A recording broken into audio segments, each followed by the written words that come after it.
नमः परमकल्याण नमः परममंगल वासुदेवाय शांताय यदूनां पतये नमः। नमः परमकल्याण नमः परममंगल वासुदेवाय शांताय यदूनां पतये नमः। भगवान गोपाल कृष्ण परमात्म्यांचे चरणी साष्टांग दंडवत असो। भगवान रुक्मिणी पांडुरंगांचे चरणी साष्टांग दंडवत असो। सद्गुरुत्रयानं चरणावर मस्तक नमस्कार करून आजच्या चिंतनाला प्रारंभ करूयात। आज चिंतनाला घेतलेला अभंग जगद्गुरु तुकोबाराय महाराजांचा 6 चरणाचा, तसा अप्रसिद्ध, फारसं कीर्तनामध्ये घेतला जात नाही, परंतु ज्याच्या चिंतनामधून आपला उत्कर्ष होणार आहे असा हा अभंग आहे। मानवीय जीवन आणि मानवीय जीवनाचं कल्याण कशात आहे हे सांगणारा हा तुकोबारायांचा एक सुंदर असा अनुभवात्मक अभंग। अभंगाचे शब्द याप्रमाणे आहेत। आले भरा येच पेठे, आले भरा येच पेठे, पुढे मागुते न भेटे, नाही कोणाचा सांगात दुःख भोगता आघात, नाही कोणाचा सांगात दुःख भोगता आघात, होसी फजिती वरपडा, होसी फजिती वरपडा, 184चा वेढा, नाही कोणाचा सांगात दुःख भोगता आघात, एक पाऊलची वाट, एका पाऊलाची वाट, कोणी सांगावा बोभाट, नाही कोणाचा सांगात दुःखी भोगता आघात, जुंती जेसी घाणा, जुंती जेसी घाणा, नाही मारित्या करुणा, जुंती जेसी घाणा, नाही मारित्या करुणा, नाही कोणाचा सांगात दुःख भोगिता आघात, तुका म्हणे हित पाहे, तुका म्हणे हित पाहे, जो वरी हे हाती आहे, जो वरी हे हाती आहे, नाही कोणाचा सांगात दुःख भोगिता आघात। जगद्गुरु तुकोबाराय महाराजांचा हा मानवी जीवनाचं खऱ्या अर्थाने कसं कल्याण करून घ्यावं हे सांगणारा एक सुंदर अभंग। तुकाराम महाराजांनी जे असंख्य योनी आहेत त्या असंख्य योनींना पेठेची उपमा दिलेली आहे। आपण म्हणतो की आपल्याला एखादी वस्तू घ्यायची असेल तर त्या पेठेमध्ये जा, आपल्याला ती वस्तू मिळते। म्हणजे आपल्याला समजा काही आर्टिफिशियल ज्वेलरी घ्यायची असेल, तुम्ही विशिष्ट ठिकाणी त्या गल्लीमध्ये जा, तुम्ही तुम्हाला सगळे आर्टिफिशियल ज्वेलरी दुकानं सापडतील। पुस्तक घ्यायची असेल तर पुस्तकाची गल्ली वेगळी असते, कापड खरेदी करायला जायचं असेल तर कापडाची पेठ, बाजारपेठ वेगळी आहे, भाजीपाला मिळण्याची बाजारपेठ वेगळी आहे, किराणा सामान मिळण्याची बाजारपेठ वेगळी आहे, इलेक्ट्रॉनिक गुड्स आयटम मिळण्याची बाजारपेठ वेगळी आहे, दवाखान्याची लाईन वेगळी आहे। याचबरोबर आपल्याला अनेक अशा गोष्टी असतात की ज्या त्या ठिकाणी गेल्यानंतर चांगल्या मिळतात, स्वस्त मिळतात किंवा वाजवी दामामध्ये मिळतात। बाकीकडे मिळत नाहीत, काय मिळतात, परंतु ते कदाचित आपल्याला त्याचा चॉईस मिळणार नाही।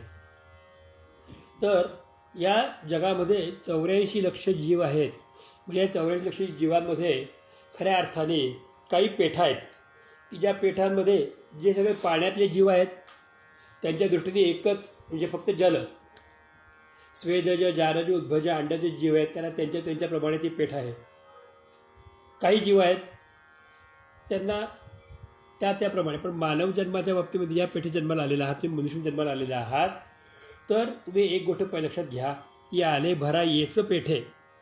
तुम्ही जर या मनुष्य जन्मामध्ये जन्माला आलेले आहात तर या पेठेत जन्माला आला असाल तर तुम्हाला पुढे मागू ते न भेटे, या ठिकाणी जे काही प्राप्त करायचं ते आत्ताच प्राप्त करून घ्या, नंतर करू, नंतर बोलू, मी सवडीने बोलतो, आता त्यांचा मूड नसेल, आता माझा मूड नसेल, याचं काही असेल, त्याचं काही असेल, मीच का बोलू, सुरुवात त्यांनी केली पाहिजे। कारण सबबी सांगून तुम्ही हाती आलेली संधी दवडू नका। या पेठेमध्ये आलेला आहात तुम्ही मानव जन्माच्या, या पेठेमध्ये मालामाल व्हा ना, तुम्हाला ज्या गोष्टी लागतात गरजेच्या त्या सगळ्या भरून घ्या। तसं पेठेमध्ये गेल्यानंतर सामान भरून घेतलं जातं। आपण आठवड्याच्या बाजाराला गेलो तर आठवड्याभरासाठी लागणारं सामान सगळं बाजारपेठेतून, आठवड्याच्या बाजारातून घेतो। आपण एखाद्या सुवर्णाच्या पेठेमध्ये गेल्यानंतर तिथे आपल्याला हवे ते दागिने हवे त्या ठिकाणून आपण घेऊन टाकतो। तसा ही मानवाच्या जन्माला आलेल्या जीवा, तू मानवाच्या जीवनामध्ये साफल्य मिळव, इथं काय मिळतं ते बघ, आणि ते इतरत्र कुठे मिळत नाही, हा माल इतरत्र नाही। आजचा दिवस उद्या पुन्हा येणार नाही, गटिका गेली, फळे गेली, तास वाजे घणाणा, आयुष्याचा नाश होतो. या पेठेमध्ये आल्यानंतर सुद्धा ठराविक वेळ आहे. त्या ठराविक वेळेमध्ये आपल्याला आपलं इच्छित कार्य परिपूर्ण करायचं आहे. समर्थ रामदास स्वामी सांगितल्याप्रमाणे आयुष्याचा नाश होतो, राम कार्य म्हणाना. या पेठेमध्ये आला ना, त्या पेठेमध्ये स्वातंत्र्य आहे. या पेठे स्वातंत्र्य आहे. तुम्ही भगवंताचं नाम घेऊ शकता, भगवंताचं चिंतन करू शकता, तुम्ही सत्संग करू शकता, किंबहुना तुम्ही सद्ग्रंथांचा आश्रय घेऊ शकता, सद्विचारांची जोपासना करू शकता, त्याचबरोबर स्वतःला संयमाने जगवू शकता. इतरांच्याकडे ती सोय नाही हो. समजा तुम्ही वाघाच्या जन्मामध्ये गेलात, ताकद खूप अफाट आहे, पण तुम्हाला माहिती आहे व्याघ्र योनीमध्ये वाघीण भक्ष्य पकडते आणि वाघ बसला की भक्ष्य खातो. पहिला तो भक्ष्य खातो, तो मुलांना खाऊ देत नाही. पण मनुष्य तसं नाही करत. मनुष्य आपल्याला पोटात नाही मिळत तर मुलाबाळांना आधी खाऊ घालतो. हत्तीच्या जन्मामध्ये गेला, तीच अवस्था आहे. एकाच्याच मागे मागे आयुष्यभर चालत राहायचं, जो माया हत्ती आहे. सिंहाच्या जन्मामध्ये गेला तरी तीच अवस्था आहे. ज्याच्या अंगात ताकद आहे तो त्या जंगलाचा राजा, बाकीच्यांनी लांब कुठे जाऊन धडकावं लागतं. अरे मनुष्य जन्मामध्ये ही एक गोष्ट अशी आहे की त्या जन्मात त्याला प्राप्त झालेलं त्यालाच भोगता येतं, अन्यत्र जावं लागत नाही. एखादा दुबळा आहे, सामान्य मनुष्य आहे, पण योगायोगाने त्याचं लग्न झालं तर लग्न झाल्यानंतर त्याला त्याचं सुख त्यालाच भोगायला मिळणार आहे. त्याच्या दुसरं कोणी वाटे हिस्से मागायला येणार नाही आहे. जेवायला पेट पडल्यानंतर त्याला त्याचं खाता येणार आहे, दुसरं कोणी घेणार नाही आहे. आपल्याला मनुष्ययोनीमध्ये आल्यानंतर फायदे काय आहेत? तर मनुष्ययोनीचा सगळ्यात फायदा म्हणजे आपल्याला विचार करता येतो. आपण चांगलं काय आणि वाईट काय याच्या साकल्याने विचार करू शकतो. जसं विचार करू शकतो ना, तसं आचरणही करू शकतो. जे डोक्यामध्ये आहे त्याप्रमाणे आपल्याला आचरणसुद्धा करता येतं, त्या पद्धतीने जगता येतं. काही गोष्टी सोडता येतात, काही गोष्टी पकडून ठेवायला लागतात ते पकडता येतात, एखादी गोष्ट निष्ठेने जपायची जपता पण येते. मनुष्याकडे हास्य आहे, जे इतर प्राण्यांना नाही. मनुष्याकडे विचार आहेत, जे इतर प्राण्यांना फारसे नाहीत. मनुष्याकडे असलेल्या अनेक गोष्टींच्यापैकी विचारांची आदान प्रदान करता येते, की इतर प्राणीमात्रांना नाही. त्यापेक्षाही मनुष्य योनी अशी योनी आहे की ज्या योनीमध्ये आल्यानंतर आपल्याला वरती जाण्याचा म्हणजे भगवंताकडे जाण्याचा मार्ग मोकळा मिळतो.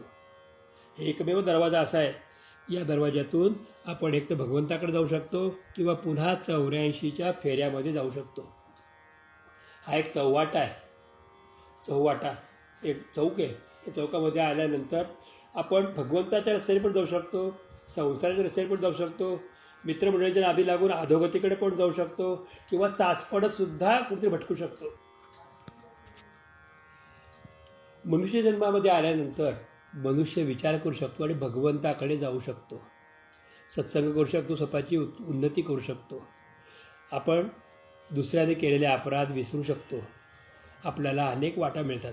जसं भागवतामध्ये आपण एक नेहमी उदाहरण सांगतो की आंधळ्या माणसाला नगरामध्ये पाठवलं आणि ज्या नगराला एकच दरवाजा होता आणि तो दरवाजा शोधायची वेळ आंधळ्यावरती आली. आंधळा म्हणता मला सहज शक्य आहे, आणि आंधळ्या हाताने चाचपडत निघाला. तो नगराच्या गोल भिंतीला फिरत असताना दरवाजा नेमका जिथे यायचा तिथे आंधळ्याच्या शरीराला कुठेतरी खाज यायची. डोकं खाजो, पाठ खाजो, पाय खाजो, आणि तेवढ्या खाजवण्याच्या नादामध्ये नेमका 2 पावलं पुढे चालायचा आणि दरवाजा निघून जायचा. असं केलं तर कसं काय आपल्याला भगवंताची प्राप्ती होईल, हा विचार आपण केला पाहिजे. तर आपल्याला हा विचार महत्त्वाचा आहे की ह्या जन्माला आल्यानंतर आपल्याला प्रायोरिटीने, अग्रक्रमाने, अग्रहक्काने काय मिळवायचं आहे. आपल्याला सगळं मिळेल. लक्षात घ्या, हा एकमेव मनुष्य जन्म असा आहे की ज्या जन्मामध्ये माणसाला उद्याची काळजी आहे, पैशाची काळजी आहे, अन्नाची काळजी आहे. बाकी प्राणीमात्रांमध्ये हा कुठलाही दोष नाही. प्राणीमात्रांना काही लागत नाही, त्यांना उद्याची काळजी नाही, त्यांना कशाचीही भीती नाही, ते पैसा कमवत पण नाहीत. पण मनुष्य या दुसऱ्या मायेच्या मागे लागून इतका अडकून गेलेला आहे की ते त्याचं बाहेर पडत नाही. आणि त्यामुळे होतं काय की तुम्ही दुःखी होता. हा मुद्दा अजून आपल्याला पुढे बघायचा आहे. पण दुसऱ्या चरणामध्ये आणि ध्रुवपदामध्ये तुकोबाराय महाराज म्हणतात, नाही कोणाचा सांगात दुःख भोगता आघात. तुम्ही जर अन्य योनीमध्ये जन्माला जाल तर अन्य योनीमध्ये जन्माला गेल्यानंतर तुमचं दुःख वाटून घ्यायला, भोगून घ्यायला अन्य कोणीही मदतीला येत नाही. कोणीच मदतीला येऊ शकत नाही. आपल्याला आपलं दुःख भोगावं लागतं. उदाहरण सांगतो म्हणजे कळेल की दबा धरून बसलेला शिकारी, दबा धरून बसलेला एखादा वाघ किंवा सिंह या हरणाच्या कळपावरती झेप घेतो आणि एखादा हरिण पकडतो.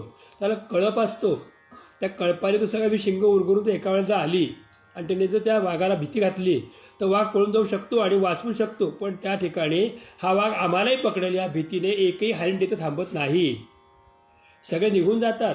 पण माणसाचं कसं आहे का, माणसाला कदाचित मारता थांबून आपण हे मारतो कशाला जर विचारू शकतो. पण अन्य योनीमध्ये आपल्यावरती येणारे आघात हे कोणीही वाटून सुद्धा घेऊ शकत नाही. त्याला तिथं फिरावं लागतं, तिथं अडकावं लागतं, त्यांना पकड टाकली सोपं पडतं. पण हे माणसं योनीमध्ये नाही आहे. माणसाला भगवंताला हाक मारता येते, माणसाला प्रयत्न करता येतात, माणूस वेगळ्या तऱ्हेने दुसऱ्या मदत करू शकतो. हे अन्य योनीमध्ये दुःख वाटून घेण्याचं ही कुठल्याही प्रकारचं सोय नाही. तिसऱ्या चरणामध्ये बावली म्हणतात, तुकोबाराय महाराज म्हणतात की होसी फजिती वरपडा लक्ष 84चा वेढा. एकदा का 84 लक्ष योनीच्या भोवऱ्यात सापडलास, फेऱ्यात सापडला की रे बाबा तुमची खूप फजिती होणार आहे मानवा, ऐका तुमची खूप फजिती होईल, कारण याच्यातून बाहेर पडण्याचा कुठलाही मार्ग कोणीही सांगू शकत नाही. या इथे संत आहेत, सद्विचार आहेत, सद्ग्रंथ आहेत, मदतीला माणसं आहेत, पण त्या ठिकाणी इतरत्र योनीमध्ये असं कोणी नाही. असं कोणी म्हटलं का गाढवांमध्ये गुरु आहे, शेळ्यांचा गुरु आहे, असं कोणी म्हटलं? या योनीमध्ये त्यांचे गुरु आहेत, त्यांचे देव आहे, ते त्याला मार्ग दाखवतात, ते करतात. अरे एखादाच गजेंद्र आहे, पण तो गजेंद्राने तर देवाचा धावा का केला? त्याचं कारण प्राग जन्म मनुष्याचं तरी पूर्वजन्मामध्ये केलेली सेवा त्याला या जन्मामध्ये आठवली म्हणून सांगितले. बाकी अन्य कोणाला हे नाहीच. आपल्याला फक्त आहार निद्रा भय मैथुनांचे एवढंच त्यानं इतर योनीमध्ये आहे. आहार निद्रा, खाण्याकडे झोपणे, भय घाबरणे आणि मैथुनांचे, अन्य काही नाहीच आहे. तर तुम्ही 84 लक्ष योनीमध्ये गेल्यानंतर तुम्ही अडकणार आहात हे सांगत असताना महाराज चौथ्या चरणामध्ये सांगतात की एका पाऊलाची वाट कोणी सांगावं बोबाट.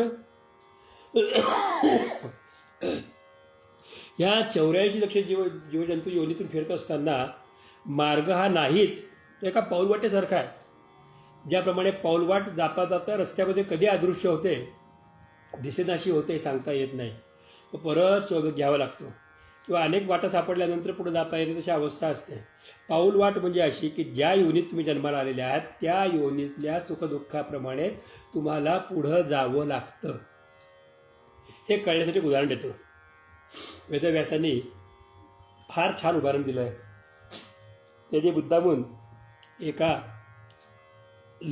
अलौकिक अशा स्वरूपाचं उदाहरण दिलं. आपल्या शिष्यांना वैशंपायन आधी शिकवताना सांगितलं की काही कारणाने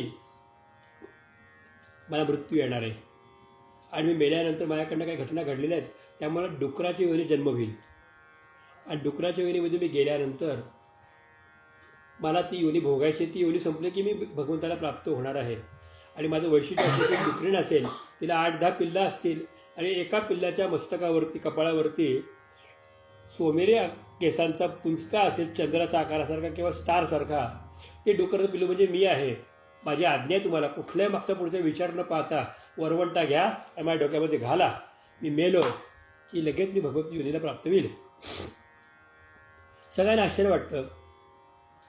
आणि मग त्याच्यानंतर खरंच देह सुटल्यानंतर एक डुकरीण व्याते, तिच्या कपाळावरती, तिच्या पिल्लाच्या कपाळावरती तसंच चंद्राचा आकार किंवा तारकांचा पुंजकासारखा आकार सोनेरी केसांचा दिसतो. त्याला हे सगळे ऋषी हातात दगडं घेऊन धावत जगतात की आपल्या डोक्यात मारायचा आणि आपल्या गुरूंना मोकळं करायचं. आणि पुढं गेल्यानंतर तो मानवी वाणीमध्ये तो डुक्कर म्हणतं की अरे ही योनी पण चांगली आहे, मला जरा भोगू देत नाही याच्यातले सुखदुःख काय असेल ते, तुम्ही मारू नका. तुम्ही मला गुरु मानताना माझी तुम्हाला आज्ञा आहे की तुम्ही मला मारू नका. मनुष्यास्त्राने मी सांगितलं मारा म्हणून, पण इथे मी सांगतो तुम्हाला मला मारू नका. ही एकच पाऊल वाटे, आपल्याला बाकी काही करता येत नाही. ते सगळे हातप्रदम झाले. नंतर वेदव्यासांनी योगमायेने हे सगळं चित्र दाखवलं होतं, नंतर स्वतः प्रकट झाले, सांगितलं की बघा काय. अशी अनेक उदाहरणं सांगता येतात.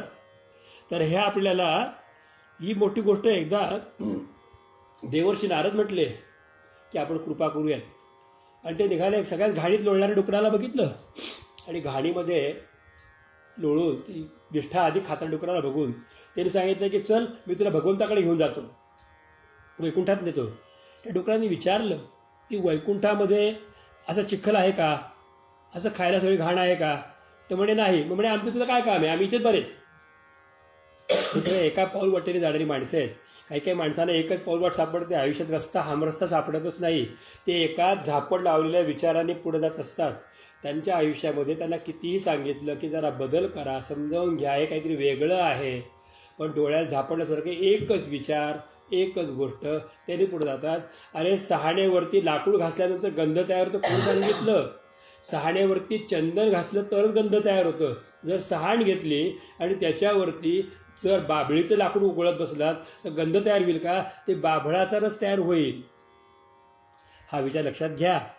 तर ही कोणी सांगावं बोबाट, कोण सांगणार आणि तुम्हाला कसं बाहेर काढणार? अजून एक उदाहरण सांगितलं त्यांनी, जुंती जैसी घाणा नाही मारिल्या करुणा. त्या घाण्याला जोडलेला बैल, तेल्याच्या घाण्याला जोडलेला बैल हा दिवसभर रात्रभर त्या एका कोलूभोवती गोल गोल गोल फिरत असतो. हा थकतो आणि थकल्यानंतर त्याला बसावंसं वाटतं. दमलेला असतो, तोंडाला फेस आलेला असतो, पाणी हवं असतं, काहीतरी खायला हवं असतं, 5 मिनिटं विश्रांती पाहिजे असते. परंतु तेल कमी निघेल म्हणून त्याच्या जीवाची पर्वा न करता, त्याला विश्रांती न देता तो तेली किंवा तो घाणा चालवणारा त्याच्या पाठीवर आसुराचे फटके मारतो आणि चल पुढे चल पुढे चल पुढे करून त्याला पळवत राहतो. तो एक सेकंद त्याला बसू देत नाही. किती बैल दमला तरी त्याला दया येत नाही, त्याला मारत राहतो. तशी इतर योनी आहेत रे. त्या योनीमध्ये गेल्यानंतर त्या यमा करुणा नाही. तुम्ही कितीही दमलात तरी त्या नरकातले भोगा लागल्यानंतर तुम्हाला त्या भोगांपासून मुक्तता नाही. तुम्हाला तो दुःख भोगायचंच आहे. त्याच्यातून तुमची सुटका कालत्रही होणार नाही. जोपर्यंत तुमच्या पातकांचा जो काही यमराजांनी चित्रगुप्ताने म्हणून ठरवून दिलेला जो काही काळ आहे, तो काळ संपल्याशिवाय तुमची मुक्तताच नाही. हा विचार करा. फक्त ह्या पेठेमध्ये आल्यानंतर, मानवाच्या पेठेमध्ये आल्यानंतरच या ठिकाणी तुम्हाला रामनाम घेण्याची संधी आहे. त्या रामनामाचा उच्चार करून तुम्ही स्वतःचा उद्धार करू शकता. तुकोबार आहे अभंगाच्या शेवटी आम्हाला कळकळीने सांगतात, तो का म्हणे हित पाहे जो वरी हाती आहे. म्हणून मनुष्या, तू तुझं स्वतःचं हित पहा. तुझ्या सगळ्यात मोठी देवाने गोष्ट दिली कोणती? तुझ्या बुद्धीचं स्वातंत्र्य दिलेलं आहे. त्या बुद्धीच्या स्वातंत्र्याने काय करायचं आणि काय करायचं नाही याची पूर्णपणे स्वतंत्रता तुला दिलेली आहे. बघ, रस्ते मोकळे आहेत. एका रस्त्याने गेलं तर अध्यात्माची वाटे भगवंताकडे जाशील, एका रस्त्याने तर संसाराकडे जाशील, एका रस्त्याने गेलं तर मित्रमंडळींच्या मागे आणि नको ते कुठे मागे जाशील, एका रस्त्याने ते भटकत राहशील. हे आयुष्यभरासाठी आहे. पण जर या स्वतंत्र बुद्धीचा वापर करून तुझं संतांचं म्हणणं ऐकशील, सत्पुरुषांच्या म्हणण्याला दुजारा देशील, भगवंताचं नाम घेशील आणि अखंड भगवंतावरती प्रेम करून हळूहळू हळू करत करत का होईना पण अंतरंगामध्ये निष्ठा बाळगशील आणि भगवत नामाचे जर तू जोड स्वतःला देशील, या पेठेमध्ये आल्यानं सार्थक होईल. आणि अंतिम शिक्षण ज्यावेळेला येईल तेव्हा तुला तोंडात भगवंताचं नाम येईल आणि तुला भगवंताकडे जायला मिळेल. हा भाव किंवा हे स्वरूप परत दुसऱ्या योनीत प्राप्त होणार नाही. म्हणून तुला सांगतो की तुका म्हणे हित पाहे जो वरी हे हाती आहे. आपल्या हातात आहे तोपर्यंतच कल्याण करा. जोपर्यंत मनुष्य जन्म आहे तोपर्यंत स्वतःचं सार्थक करा. एकदा का हा जन्म गेला की वाया फिरतो प्राणी, कन्या सुतदारा धन माझे मिथ्या उदितो वाणी, अंती नेतील ते यमदूत न ये संगे कोणी. कोणी बरोबर येणार नाही, दुसऱ्या एकट्याला भोगायचे. आणि म्हणून धन दारा पुत्र जन बंधू सो ये रे पिशून सर्व मिथ्या हे जाणून शरण रिघा देवासी. आणि हे तुम्हाला कळायला पाहिजे. आता ह्या सगळ्यासाठी एक शेवटचं उदाहरण सांगतो म्हणजे या अभंगाची पूर्ती होईल. की एक राजा होता. त्या राजाने एक दरवाजा उभा केला, त्याच्यावरती काही कोडसूत्र लिहिलं आणि सांगितलं की हा दरवाजा उघडून जो कोणी आतमध्ये येईल त्याला माझं राज्यही मिळेल आणि धनही मिळेल. आणि ते कोडं सोडवायला अनेक लोक पंडित आले. 12, 15 नव्हे 24, 48 वर्षापर्यंत ते कोडं कोणाला सुटलंच नाही. दरवाजा काही उघडता आला नाही. एक तरुण साधू आला. त्या तरुण साधूने राजाकडे बघितलं. राजा म्हातारा झाला होता आता. तो म्हणे मी हे दरवाजा कोडं सोडवतो, मला येतं, पण बघा आत्तापर्यंत कोणाजवळ मी करतो सोडवतो. तो आला आणि त्याने काहीही न करता दरवाजाला हात लावला. कोडं सोडवायच्या आधी हात नुसता लावला आणि दरवाजा ढकलला. दरवाजा उघडला गेला. तर म्हणे हे कसं काय झालं? सगळ्यांनी विचारलं, हे आम्हाला का नाही कळलं? तर म्हणे राजाने फक्त कोडं घातलं होतं. आणि तो फक्त धीर बघत होता, कोणाचा दरवाजाला हात लावायची धीर आहे. तसं भगवंतानी आपल्यासमोर समस्या नावाचं कोडं घातलेलं आहे. आपण त्याचं नाव घेऊन जर त्या दरवाजाला हात लावला तर दरवाजा उघडतो आणि भगवंताचीच प्राप्ती होते. म्हणून म्हणतात की तुका म्हणे हित पाहे जो वरी हे हाती आहे. झालेली सेवा भगवत चरणारे विंध्य अर्पण करून वाणीला विश्राम देतो. कुंडलिका वरदे हरी विठ्ठल श्री ज्ञानदेव तुकाराम श्री पंढरीनाथ भगवान की जय. गोपाल कृष्ण भगवान की जय. श्री गुरु गोविंद महाराज की जय. श्री सद्गुरु केशवदत्त महाराज की जय. सद्गुरुनाथ भगवान की जय. सर्व संतन की जय. माऊली तुकोबाराय महाराज की जय. माझा सर्वांना प्रेमपूर्वक नमस्कार. जय श्री कृष्ण, जय श्री कृष्ण, जय श्री कृष्ण.